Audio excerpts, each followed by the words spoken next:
করণদিঘিতে নাবালিকার ঝুলন্ত দেহ উদ্ধার, চাঞ্চল্য এলাকায়। উত্তর দিনাজপুর জেলার করণদিঘি থানার গোপালপুর গ্রামে এক নাবালিকার ঝুলন্ত মৃতদেহ উদ্ধারকে ঘিরে চাঞ্চল্য ছড়িয়েছে। মৃতার নাম সুলেখা খাতুন, বয়স 14 বছর। পরিবার সূত্রে জানা গিয়েছে, প্রতিদিনের মতোই রাতে খাবার খেয়ে ঘুমোতে যায় সুলেখা, কিন্তু বুধবার ভোরে পরিবারের সদস্যরা তাকে ঘরের মধ্যে ঝুলন্ত অবস্থায় দেখতে পান। খবর দেওয়া হয় করণদিঘি থানাতে।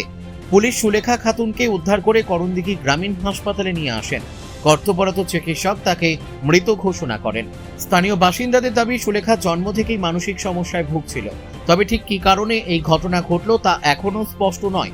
করণদিঘি থানার পুলিশ মৃতদেহটি উদ্ধার করে ময়না তদন্তের জন্য রায়গঞ্জ মেডিকেল কলেজ মর্গে পাঠিয়েছে। পুরো ঘটনা তদন্ত শুরু করেছে পুলিশ।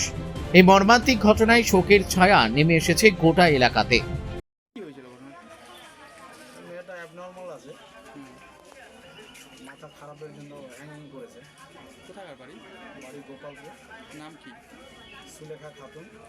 মানে কারোর সাথে কি সম্পর্ক ছিল? না না, অ্যাবনর্মাল কারোর সঙ্গে সম্পর্ক থাকে মানে আপনারা দেখতে পারেন না, আমরা কোনোদিন দেখিনি। এরকম আমাদের সামনেই তো মানুষ নেই। তো হুট করে এইভাবে মানে আত্মহত্যা করা, অ্যাবনর্মাল মেয়ে না, কখন কী করে বলা মুশকিল।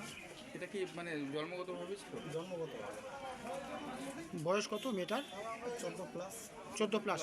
স্কুলে পড়তো? কোন ক্লাসে পড়তো? স্কুলে 6-এ পড়তো। 6-এ পড়তো। 14+ এই জন্য না, 6 হলো ভালো হলে তো বয়স হিসাবে এটা 8-9-এ পড়ার বয়স। হ্যাঁ হ্যাঁ হ্যাঁ, মানে আগে থেকে ওর কিছু মানসিক সমস্যা মানসিক ছিলই। সমস্যার জন্য মানে অ্যাবনর্মাল। কিরকম মানসিক সমস্যা ছিল? মাথা খারাপ, এমনি উঠে বসে থেকেই তো হ্যাঁ, মানে আচ্ছা, আচ্ছা। এখন কি চাচ্ছেন তো? পোস্টমর্টম হয়ে মাটি দেবো। তো আপনারা কি করে বুঝতে পারলেন যে এই নিল হ্যাঙ্গিং করেছে? আমরা ও খাওয়া দাওয়া করে ঘুমিয়েছে রাত্রেবেলা 9টার দিকে, বাবা মা 12টা-1টার দিকে ঘরের মধ্যে দেখছে একদম হ্যাঙ্গিং হয়ে আছে। আচ্ছা, আপনার কি হয় তাহলে? ভাসতে হবে, পাশের বাড়ি আমার, আপনার বাড়ির পাশে? পাশের বাড়ি। ছোট থেকে তো দেখছেন নাকি? হ্যাঁ, ছোটো থেকে এরকমই ছিল। এরকম। আপনার নাম? মোহাম্মদ মানজারুল। রায়গঞ্জ থেকে বিথিকা পালের রিপোর্ট, পুলিশ নিউজ।